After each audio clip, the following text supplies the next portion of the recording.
साल 1970 आज़ादी के बाद भी गांवों में महाजन अपनी मनमानी कर रहे थे। सूद पर अनाज, जमीन और सम्मान तक गिरवी रखवा लेते थे। उस वक्त शिबू सोरेन ने महाजनों के खिलाफ बिगुल फूंका। उन्होंने धान कटनी आंदोलन शुरू किया, एक सीधा जमीनी आंदोलन जो किसानों से जबरन फसल कटवाने के खिलाफ था। यह आंदोलन उन्हें चर्चा में ले आया, लेकिन साथ ही उनके सिर पर महाजनों की दुश्मनी भी मर दी। उन्हीं दिनों शिबू सोरेन अपने गांव-गांव के दौरों पर रहते थे। पुरानी सी बाइक लेकर निकलते और आदिवासियों को उनके अधिकारों के लिए जागरूक करते। एक बार जब वे गांव से लौट रहे थे, तभी कुछ भाड़े के गुंडों ने उन्हें रास्ते में घेर लिया। बारिश का मौसम था और बराकर नदी उफान पर थी। चारों तरफ से खतरा मंडरा रहा था, लेकिन शिबू ने न हार मानी न वक्त गंवाया। उन्होंने सीधा बाइक को नदी की धार की मोड़ में उफनती लहरों में छलांग लगा दी। सभी ने मान लिया था कि अब उनकी जान नहीं बचेगी, लेकिन थोड़ी ही देर बाद शिबू सोरेन तैरते हुए नदी के दूसरे छोर पर पहुंच गए। ये सिर्फ एक घटना नहीं थी, आदिवासी समाज ने इसे चमत्कार माना। उन्हें लगा कि ये कोई साधारण इंसान नहीं है। वहीं से शिबू सोरेन को एक नया नाम मिला, दिशेम गुरु, यानी देश का गुरु। शिबू सोरेन के किरदार को समझने के लिए सिर्फ एक व्यक्ति के जीवन से जुड़ी घटनाओं को समझना काफी नहीं होगा। इसके लिए उस धरती को समझना जरूरी है जिसकी कोख से वो निकले। जंगलों, नदियों और नगाड़ों की धरती, संथालों की धरती।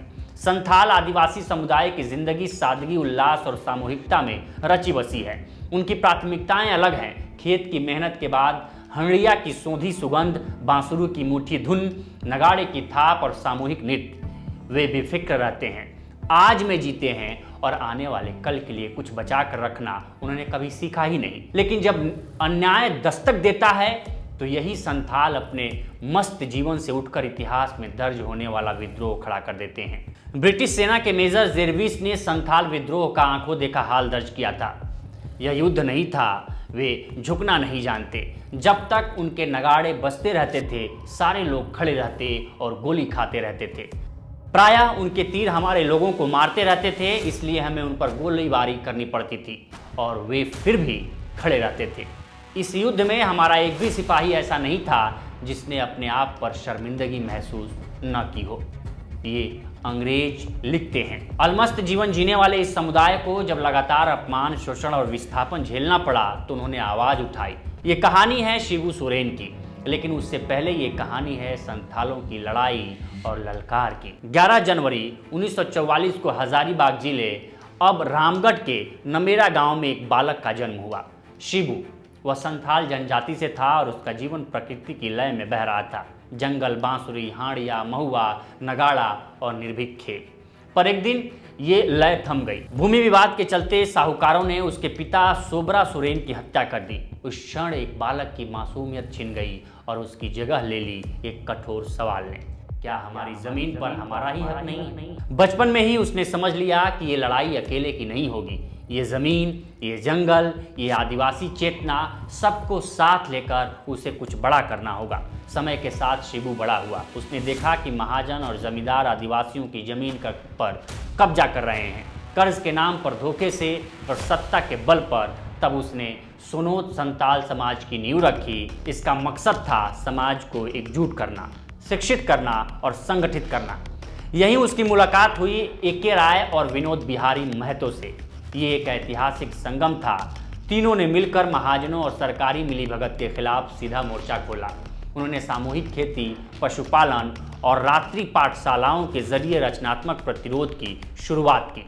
इसके बाद आया एक निर्णायक मोड़, धान काटो आंदोलन। शिबू सोरेन ने टुंडी, डुमरी, बिरमो, बगोदर जैसे क्षेत्रों में हजारों आदिवासियों की सभाएं की। नारा गूंजा, जोतने वाला धान काटेगा, बनिए की जमीन क्यों रहेगी। झारखंड के पहाड़ों, जंगलों और मिट्टी से निकली एक आवाज ने पूरे राज्य के स्वाभिमान को जगा दिया। ये आवाज थी शिबू सोरेन की, एक ऐसा नाम जो धीरे धीरे एक विचार बन गया, आदिवासी चेतना का, जमीन के हक का और राजनीतिक पहचान के संघर्ष का प्रतीक का। अक्टूबर की फसल तैयार थी। महिलाएं खेतों में उतर गईं और पुरुष तीर धनुष लेकर खेतों की रखवाली करने लगे। नगाड़े बजने लगे। यह आंदोलन सिर्फ जमीन का नहीं था, ये सम्मान और अधिकार की पुनर्प्राप्ति थी। पुलिस से संघर्ष हुआ। शिबू सोरेन पर कई मुकदमे हुए और वह पारसनाथ की पहाड़ियों में छिपकर आंदोलन चलाने लगे। अंततः बोकारो एयरपोर्ट पर उन्होंने समर्पण किया और जेल भेजे गए। ये आत्मसमर्पण कोई साधारण सरेंडर नहीं था, महीनों की मेहनत और कई अधिकारियों के तबादले के बाद ये संभव हो पाया था। केबी सक्सेना धनबाद के एक नए उपायुक्त बनकर आए थे। उन्हें शिबू सोरेन को पकड़ने की जिम्मेदारी दी गई। शुरुआत में सक्सेना ने शिबू से निपटने के लिए एक सख्त प्लान बनाया। जब उन्हें पता चला कि शिबू आदिवासियों के हित में काम कर रहे हैं, तब उन्होंने शिबू को लेकर अपना नजरिया बदल लिया। सक्सेना बेहद निडर व्यक्ति थे। एक बार वे किसी तरह जंगल के भीतर शिबू के ठिकाने तक पहुंच गए।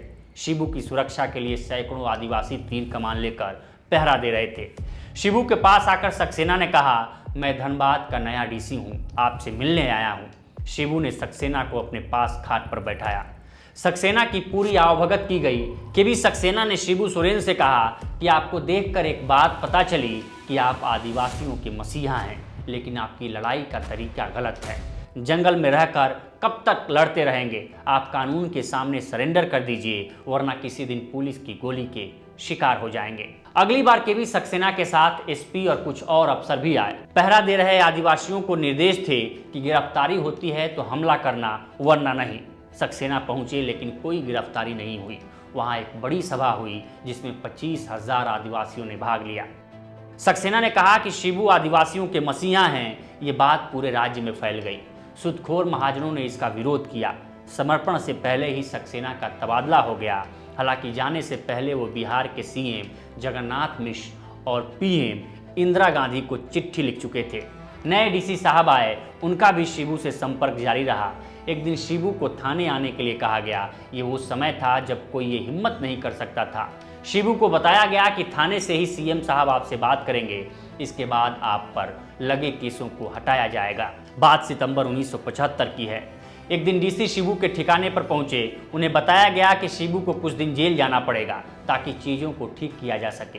प्रशासन ने समर्थकों को भरोसा दिया कि कुछ गलत नहीं होगा, धीरे धीरे सब केस खत्म कर देंगे, लेकिन पहले शिबू को जेल जाना पड़ेगा।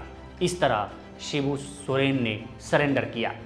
कई दिन शिबू और उनके साथी धनबाद जेल में रहे। डीसी खुद उनकी सुविधाओं का ध्यान रख रहे थे। एक दिन शिबू को बोकारो ले जाया गया। वहां शिबू और मुख्यमंत्री जगन्नाथ मिश्रा के बीच चर्चा हुई। सीएम ने शिबू से कहा कि धीरे धीरे केस हट रहे हैं, आप जमानत के लिए आवेदन कीजिए, प्रशासन विरोध नहीं करेगा, आप जेल से छूट जाएंगे। इसके कुछ दिन बाद शिबू और उनके साथी जेल से बाहर आ गए। शिबू सोरेन के दिशोम गुरु यानी गुरुजी बनने की कहानी तो आप सुन ही चुके हैं। इसके बाद आंदोलन तेज हुआ। 1978 में कोल्हान इलाके में जंगल आंदोलन शुरू हुआ। सरकार सागवान के पौधे लगा रही थी जो आदिवासियों के किसी काम के नहीं थे। विरोध बढ़ा और 1980 में गुआ गोलीकांड हुआ। पुलिस ने गोलियां चलाई, कई आदिवासी मारे गए। इस हिंसा ने आंदोलन को नई ऊर्जा दी और शिबू सोरेन ने झारखंड मुक्ति मोर्चा का नेतृत्व संभाला। उसी साल वे दुमका से सांसद चुने गए।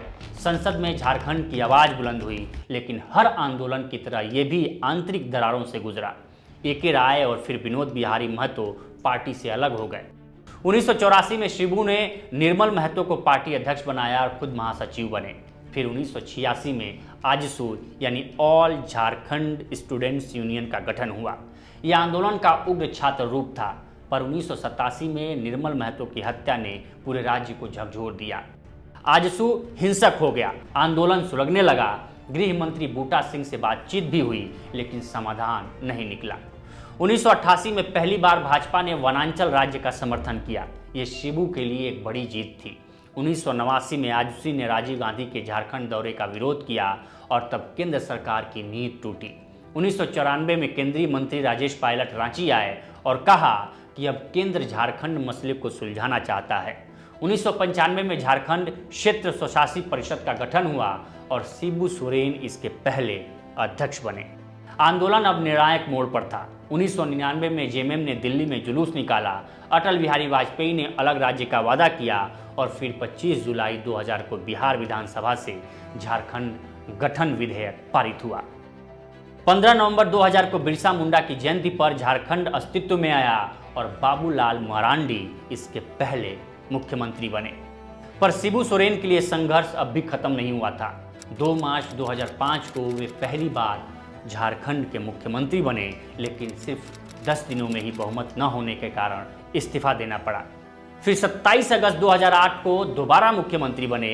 इस बार विधायक नहीं थे, इसलिए उन्हें 6 महीने के भीतर चुनाव जीतना था, लेकिन कोई भी सुरक्षित सीट छोड़ने को तैयार नहीं था। अंत में उन्हें मजबूरी में तमाड़ विधानसभा सीट से चुनाव लड़ना पड़ा। ये क्षेत्र मुंडा बहुल था और शिबू जानते थे कि वहाँ उनकी स्वीकार्यता सीमित है। नतीजा वही हुआ जिसका डर था। 8 जनवरी 2009 को शिबू करीब 9000 वोटों से चुनाव हार गए। एक मौजूदा मुख्यमंत्री का चुनाव हार जाना अभूतपूर्व था, उन्हें इस्तीफा देना पड़ा। इसके बावजूद तीसरी बार 30 दिसंबर 2009 को मुख्यमंत्री बने, लेकिन सत्ता फिर ज़्यादा दिनों तक नहीं टिकी। 31 मई 2010 को उन्होंने फिर इस्तीफा दे दिया। 3 बार मुख्यमंत्री बनने के बाद शिबू सोरेन महज 10 महीने 10 दिन तक ही राज्य की सत्ता संभाल सके। इन सबके बीच उनका नाम विवादों से भी जुड़ा। 1993 में नोट फॉर वोट कांड में उनका नाम सामने आया, जब झामुमो के सांसदों पर आरोप लगा कि उन्होंने नरसिम्हा राव सरकार को बचाने के लिए रिश्वत ली है। 2006 में भी उन पर आरोप लगा कि उन्होंने यूपीए सरकार को बचाने के लिए सांसदों को पैसे देने की सिफारिश की थी। मामला संसद तक पहुंचा और उन्हें इस्तीफा देना पड़ा। शशिनाथ झा हत्याकांड का आरोप भी लंबे समय तक उनकी छवि पर छाया रहा, पर इन तमाम संघर्षों और विवादों के बावजूद शिबू सोरेन कभी पीछे नहीं हटे। उनका जीवन सत्ता से ज़्यादा संघर्ष और सिद्धांत की गाथा रहा। उन्होंने झारखंड के लोगों को ये दिखा दिया कि एक आदिवासी किसान का बेटा भी दिल्ली की संसद की गूंज बन सकता है और सिर्फ नेता नहीं, एक प्रतीक बन सकता है। झारखंड की माटी ने उन्हें देशोम गुरु बनाया, वही धरती आज उन्हें वापस अपने अंक में समेट चुकी है। सोमवार को दिशेम गुरु ने अंतिम सांस ले ली है, अब वे नहीं हैं, लेकिन उनका नाम शिबू सोरेन अब केवल एक इतिहास नहीं, झारखंड की आत्मा में गुंजी हुई वो आवाज़ बन गया है जो हर नई पीढ़ी को अधिकार, सम्मान और लड़ने की ताकत सिखाएगी। उनके जाने के बाद ये साफ हो गया है कि दिशोम गुरु केवल एक नेता नहीं थे, वे झारखंड की आत्मा का दूसरा नाम थे। और जब भी जंगलों में नगाड़े बजेंगे, जब भी कोई किसान सूदखोर से लड़ने उठेगा, जब भी कोई नौजवान अपनी जमीन के लिए खड़ा होगा, शिबू सोरेन की परछाई उस हर आवाज के साथ चलेगी। झारखंड अब एक अनाथ पिता के कंधे जैसा महसूस कर रहा है, लेकिन उस कंधे की याद, उसका संघर्ष, उसकी छाया कभी मरेगी नहीं। दिशेम गुरु अमर है। तो फिलहाल इस स्टोरी में इतना ही। बाकी देश दुनिया की तमाम खबरों के लिए बने रहें लोकमत हिंदी के साथ। नमस्कार।